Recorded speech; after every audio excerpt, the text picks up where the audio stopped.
Bem-vindos a mais uma aula do Statistics. Essa é a aula 8, teste de hipótese para variância com inferência estatística.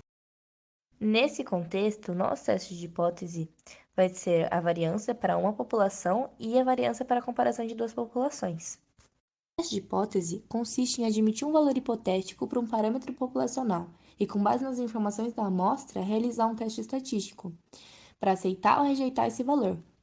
Como a decisão para aceitar ou rejeitar a hipótese é tomada de acordo com os elementos da amostra, essas decisões elas estão permeadas por incertezas, então elas estão sujeitas a erro com base nos resultados obtidos de uma amostra. Não é possível tomar decisões que sejam definitivamente corretas.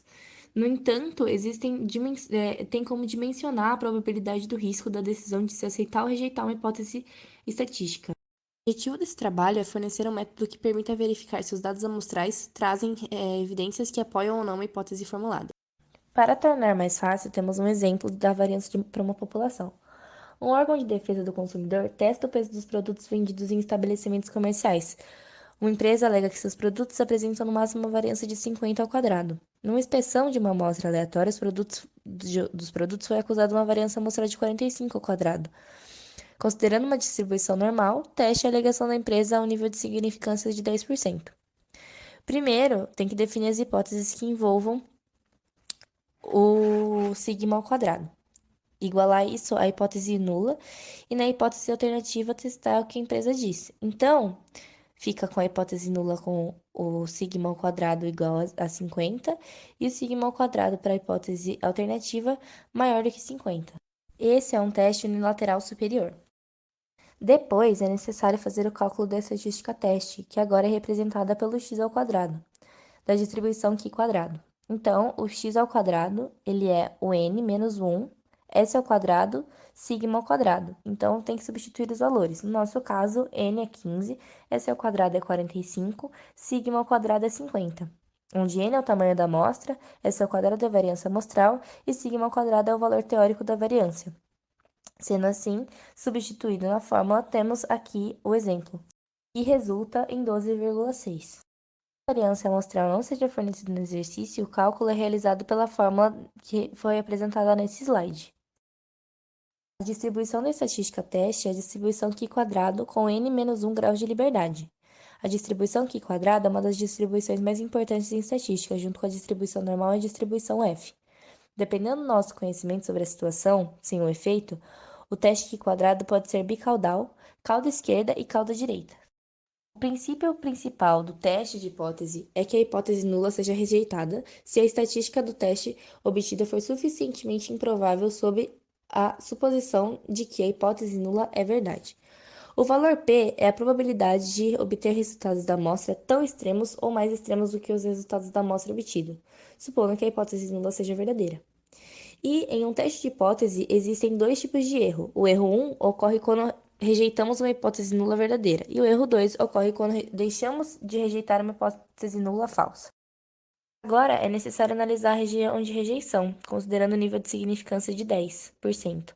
No RStudio, se utiliza o comando QXIC 0,1, que seria nossos 10%, e o N-1, que é o 14%. E a mesma coisa para outra cauda, que seria 0,9, e o n, que é igual a 14. A cauda da direita tem um resultado de 7,79 e a cauda da esquerda de 21,06. Como o valor de x ao quadrado está entre 7,69 e 21,06, não dá para rejeitar as hipóteses, e com base nisso não é possível afirmar que a variância populacional é maior do que 50. Aqui temos a exemplificação de forma gráfica, onde dá para perceber que o x ao quadrado, sendo 12,6, está entre o 7,79 e 21,06, de uma forma muito mais simples de ser observada.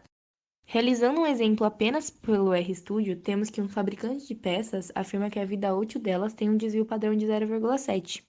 Então, uma amostra foi retirada e o tempo dela foi anotado, sendo 2,1, 3,1, 1,5, 3,4 e 2,2.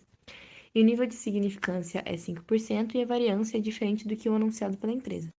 Então, no R, nós vamos plotar os seguintes comandos: os dados com o tempo num vetor, a média desses dados, o desvio padrão desses dados e a variância desses dados. que vão resultar em 2,46, 0,77 e 0,60, respectivamente.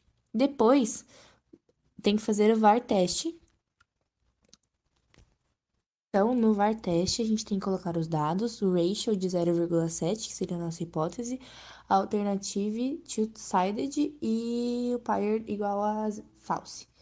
Então, esse vai ser o teste de uma variância, que vai gerar todos esses valores que foram plotados ali embaixo.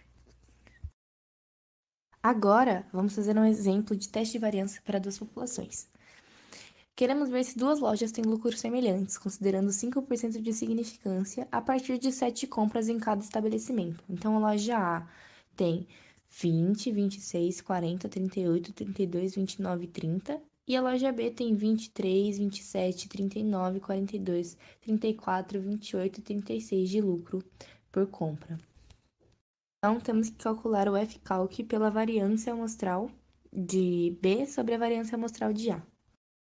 Para facilitar os trabalhos, utilizando o RStudio, vamos plotar um vetor da loja de A igual a C e colocar os dados 20, 26, 40, 38, 32, 29, 30. E um vetor de B, que fica 23, 27, 39, 40, 42, 34, 28 e 36. Vamos encontrar a média pelo comando min, tanto de A quanto de B, a variância pelo var e o tamanho pelo length. Então, a gente pode notar que as variâncias são de 46,9 para A e de 47,9 para B. Então, temos que calcular o F-calc pela variância amostral de B sobre a variância amostral de A. Então, o F-calc de 6,6, que seria o número das nossas amostras, né, N-1, tanto para A quanto para B, fica 1,02. Então, mais uma vez colocando no RStudio para encontrar a região crítica, né? O lado direito seria 0,14 e o lado esquerdo seria 5,98. Como o F-calc foi de 1,02, sabemos que esse número está entre o 0,14 e o 5,98, portanto, não é possível afirmar que as variâncias são diferentes. Além disso, o p-valor ele é muito maior do que 0,5, o que também reitera esse ponto. É isso, espero que tenha aproveitado. Muito obrigada pela atenção e até a próxima aula.